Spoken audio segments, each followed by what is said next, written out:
Hello friends, welcome back to our YouTube channel Vidya Mahasagar. आज हम पढ़ेंगे नंबर सिस्टम यानी कि क्लास 9th का चैप्टर 1। क्लास 9th का जो मैथ का सिलेबस है आज से हम शुरू कर रहे हैं।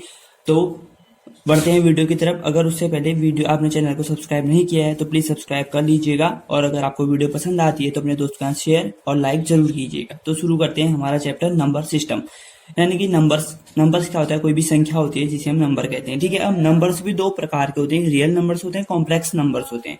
अब रियल नंबर क्या होते हैं, किस टाइप के होते हैं, अब हम वो यहाँ से नीचे को पढ़ेंगे। लेकिन कॉम्प्लेक्स नंबर किस टाइप के होते हैं मैं आपको एग्जाम्पल दे देता हूँ। ठीक है, जैसे हमने एक नंबर लिखा 3+i और 2+2i। ठीक है, इस टाइप के जो ये नंबर्स होते हैं कॉम्प्लेक्स नंबर होते हैं, और जो 9th क्लास में अभी उनके किसी काम का नहीं है। ये हमारे जो काम आते हैं वो आते हैं 11th क्लास के बाद, 11th 12th के बाद जो हायर क्लासेज होते हैं उसमें ये हमारे काम आते हैं। ठीक है, अगर अभी हम जो पढ़ेंगे वो हमारा है रियल नंबर्स। रियल नंबर्स में रेशनल क्या होते हैं, रेशनल क्या होते हैं, ये चीजें हमें ज्यादा इंपॉर्टेंट है, तो हम इन पे ज्यादा ध्यान देंगे। ठीक है, तो सबसे पहले बात कर लेते हैं कि होता क्या है कॉम्प्लेक्स नंबर, हल्का हल्का जान लेते हैं। कॉम्प्लेक्स नंबर एक ऐसे नंबर होते हैं जिसमें रियल पार्ट और इमेजिनरी पार्ट होता है। ठीक है, अब रियल पार्ट कौन सा होता है, जिसमें कोई आई नहीं जुड़ा होता है। ठीक है, और आई जिसके हाथ आई जुड़ गया है यानी कि आई के हाथ 1 है तो 1i जो होगा इमेजिनरी पार्ट होगा, और इसमें 2i जो होगा वो इमेजिनरी पार्ट होगा। ठीक है, तो थोड़ा सा आप समझ गए होंगे, जितना है बाकी चीजें हायर क्लास में पढ़ेंगे। ठीक हो गया, अब पढ़ते हैं रियल नंबर्स के बारे में। रियल नंबर्स में कुछ भी लिख लो। रियल नंबर के एग्जाम्पल हो गए 2, 3, 0, 1.4, 1.6, -1, -2, √2, √4 यानी √6, कुछ भी लिख दो, वो सारे रियल नंबर्स के हमारे एग्जांपल हो जाएंगे। ठीक है, अब रियल नंबर्स को आगे बढ़ते हैं। तो क्या है, रियल नंबर्स दो टाइप के होते हैं हमारे, इरेशनल नंबर और रेशनल नंबर। ठीक है, अब इरेशनल नंबर और रेशनल नंबर हो गए, दो चीज के हो गए। ठीक है, अब इरेशनल नंबर तो क्या होते हैं, जो मतलब रिपीट होते रहते हैं, जिनका कोई जो टूटते नहीं है। जैसे किसी रेशनल नंबर से हम लिख सकते हैं 5 है, 6 है, 0.2 है, 0.4 है, -1 है, -2 है। इस तरीके से हम रियल नंबर्स में एग्जांपल लिख सकते हैं। लेकिन हम इरेशनल नंबर्स में क्या लिखेंगे, इरेशनल नंबर्स में होंगे √2, √3, √4। √4 नहीं होगा यहाँ पर, क्यों, √4 का जब खोलोगे तो 2 आ जाएगा, तो √4 नहीं होगा। ठीक है, तो सिर्फ 2 भी नहीं होगा, इसमें आएगा √6, √10। इस तरीके के इसमें जो टूट नहीं सकते वो नंबर आते हैं हमारे रेशनल नंबर के अंदर। ठीक है, ये सारे एग्जांपल होते हैं। रेशनल नंबर ऐसे होते हैं जिन्हें हम P/Q के फॉर्म में लिख सकते हैं। जैसे 0.2 है तो उसका आपको 2/10 भी लिख सकते हो। ठीक है, P/Q के फॉर्म में लिख सकते हैं, लेकिन जो नीचे का Q होगा वो कभी 0 नहीं होगा रेशनल नंबर्स में, आप याद रखना। और रेशनल नंबर बहुत इंपॉर्टेंट है 9th 10th क्लास में। ठीक हो गया, रेशनल नंबर क्या होते हैं, रेशनल नंबर ऐसे नंबर जिन्हें हम P/Q के फॉर्म में लिख सकते हैं, लेकिन Q कभी भी 0 के बराबर नहीं होता है। ठीक, अब क्या है, रेशनल नंबर भी 3 टाइप का होता है, integers, whole numbers, natural numbers. ठीक है, अब नेचुरल नंबर्स यानी कि प्राकृतिक संख्याएं, होल यानी कि पूर्ण संख्याएं, इंटीग्रल्स यानी कि पूर्णांक जो होते हैं वो जो इनको हम कहते हैं। ठीक है, अब सबसे पहले नेचुरल नंबर्स की बात करते हैं। नेचुरल नंबर वो होते हैं जो 1 से स्टार्ट होते हैं और जाते रहते हैं इन्फिनिटी तक, यानी कि इन्फिनिटी यानी कि अनंत तक जाते हैं, जहां कभी खत्म नहीं होते हैं। 1 से शुरू होते हैं, याद रखना। ऐसे नंबर्स जो 1 से शुरू होकर अनंत तक जाते हैं उन्हें हम नेचुरल नंबर्स यानी कि प्राकृतिक संख्याएं कहते हैं। ठीक, अब होल नंबर्स क्या है, ऐसी संख्याएं जो 0 से शुरू होके अनंत तक जाती है उन्हें हम होल नंबर्स कहते हैं, यानी कि पूर्ण संख्याएं कहते हैं। ठीक है, नेचुरल नंबर से 1 से शुरू हो रहे थे, होल नंबर्स यानी कि पूर्ण संख्याएं 0 से शुरू होती हैं। ठीक है, बस एक अगर पेपर में क्वेश्चन आ जाता है कि होल नंबर्स और नेचुरल नंबर्स में अंतर क्या है, तो आप ये बताएंगे कि नेचुरल नंबर्स में 0 नहीं होता है जबकि होल नंबर्स में 0 होता है। ये आपका सिंपल सा बेसिक इनके बीच का जो अंतर है वो ये होगा। ठीक है, अब इंटीजर्स यानी कि पूर्णांक संख्याएं क्या होती है, पूर्णांक संख्याओं में एक पॉजिटिव और नेगेटिव टाइप के दोनों नंबर्स आते हैं। ठीक है, होल नंबर्स इसमें 0, 1, 2 पॉजिटिव इन्फिनिटी तक जाएगा, और -1, -2 माइनस इन्फिनिटी तक जाएंगे। ठीक है, यानी कि सारे नंबर्स जितने भी नंबर्स आएंगे नंबर लाइन में, +1, +2, माइनस में 0, जितने भी सारे नंबर्स होंगे वो सब इंटीजर्स यानी कि पूर्णांक संख्याएं होती हैं। ठीक हो गया, ये आप समझ गए। नेचुरल नंबर्स क्या होते हैं, सबसे ये जान लो, नंबर्स दो टाइप के होते हैं, real number, complex number. Complex number जो आप हायर क्लासेस में पढ़ेंगे, रियल नंबर जो आप इस क्लास में पढ़ेंगे। रियल नंबर्स होते हैं इरेशनल और रेशनल दो टाइप के। इरेशनल मैंने आपको बता दिया, रेशनल भी बता दिया। रेशनल 3 टाइप के होते हैं, integers, whole number, natural numbers. ठीक है, अब इवन नंबर्स भी होते हैं, ऑड नंबर्स भी होते हैं, प्राइम नंबर होते हैं, कंपोजिट नंबर होते हैं, बहुत सारे टाइप के नंबर्स होते हैं। तो मैंने इन्हें एक वीडियो में समझा रखा है, नंबर सिस्टम वाली वीडियो में, जिसका मैं लिंक डिस्क्रिप्शन में डाल दूंगा, तो आप उसमें टच करके आप उस वीडियो को भी देख सकते हैं। ठीक है, तो लेकिन फिर भी बता दें, इवन नंबर वो होते हैं जो 2 से डिवाइड होते हैं, और जो 2 से डिवाइड नहीं होते हैं वो ऑड नंबर होते हैं। ठीक हो गया, और प्राइम नंबर्स वो होते हैं जो 1 की और खुद की टेबल से डिवाइड होते हैं, और कंपोजिट नंबर वो होते हैं जो सब मतलब अपनी टेबल के अलावा 2, 3, 4 और की टेबल से भी कंपोजिट नंबर डिवाइड होते हैं। सिंपल सी बात है।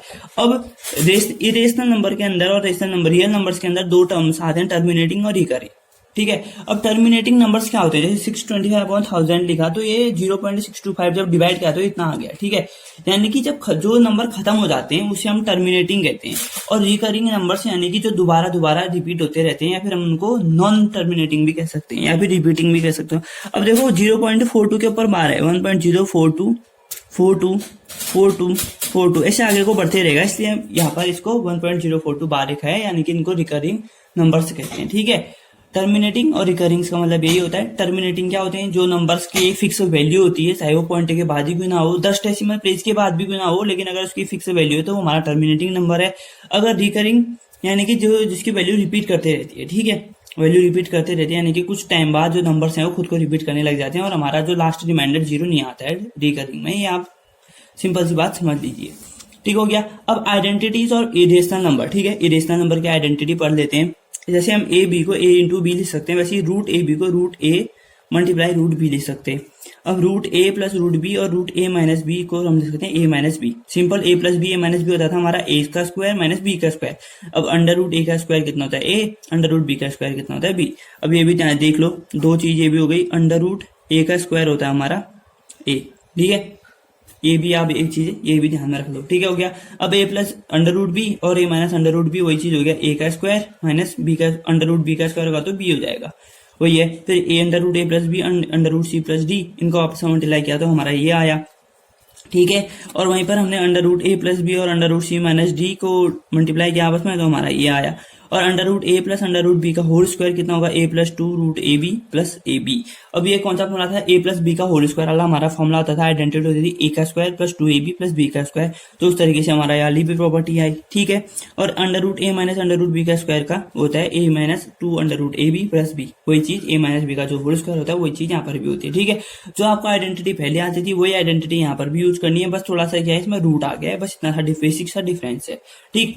अब एक जो एक्सपोनेंशियल पावर्स वाले जो टर्म्स होती हैं, कभी आगे की 2 की पावर 3 है, 2 इंटू 2 की पावर 4 है, तो वहां पर आप क्या करोगे, अगर देखो जब उनके बेस सेम है, ठीक है, ये बेस होती है और ये एक्सपोनेंट होती है। ठीक है। ऊपर जो लिखा होता है नंबर के ऊपर वो एक्सपोनेंट यानी कि पावर, और नीचे जो होता है वो बेस होता है। अगर जब दो नंबर्स हैं, एक नंबर ये दो नंबर है, इन दोनों का बेस सेम है यानी कि दोनों का ए है, तो उनकी पावर ऐड हो जाती है, ए की पावर m प्लस है। ठीक है। अगर ए की पावर m के होल मल्टीप्लाई में n है तो m और n आपस में मल्टीप्लाई हो जाएंगे। ठीक हो गया, ये है। और अगर a की power m divided by a की पावर n है तो यहाँ पर दोनों के बेस सेम है, तो ये क्या हो जाएंगे, माइनस हो जाएंगे, m माइनस n। जब मल्टीप्लाई में थे तब प्लस हो जा रहे थे, जब डिवाइड में हो रहे तो माइनस हो रहे। अब क्या है, जब उनकी पावर सेम है, एक्सपोनेंट सेम है और बेस अलग अलग है, तो बेस मल्टीप्लाई में हो जाते हैं और पावर एक ही रह जाती है। ठीक है। तो ए बी की पावर m, ये हो गया। अब एक और सिंपल सा कॉन्सेप्ट है रेशनलाइजेशन, जो आपको बहुत यूज करना पड़ेगा 9th 10th 11th 12th जब तक भी आप पढ़ेंगे हम रेशनलाइजेशन आपको यूज करना पड़ेगा। ठीक है। तो समझ लेते हैं क्या है, 1/√x+3, तो हम इसको लिख सकते हैं 1/√x+3 इंटू √x-3 √x-3। अब क्या करते हैं रेशनलाइजेशन में, हम मल्टीप्लाई करते हैं किससे, जो ये नीचे नंबर दिया गया ना इसके बीच का जो साइन है इसको बदल देंगे, फिर उसे मल्टीप्लाई भी और डिवाइड भी करेंगे। ठीक है। तो अभी क्या हो जाएगा, ऊपर हो जाएगा हमारा √x-3। अब नीचे देखो हमारा क्या है, √a प्लस बी और √a - b, यानी कि a का स्क्वायर यानी कि √x का स्क्वायर कितना होगा x, और 3 का स्क्वायर कितना होगा 9।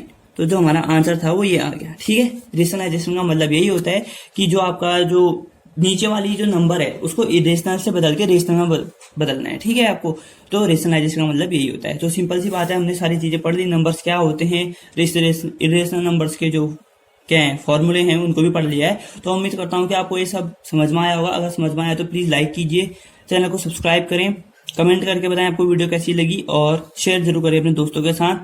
मिलते हैं आपसे नेक्स्ट वीडियो में, तब तक के लिए 2 गज की दूरी, मास्क है जरूरी, अपना ध्यान रखें, अपने घर वालों का ध्यान रखें, आसपास साफ सफाई बनाए रखें। Thanks for watching. जय हिंद, जय भारत।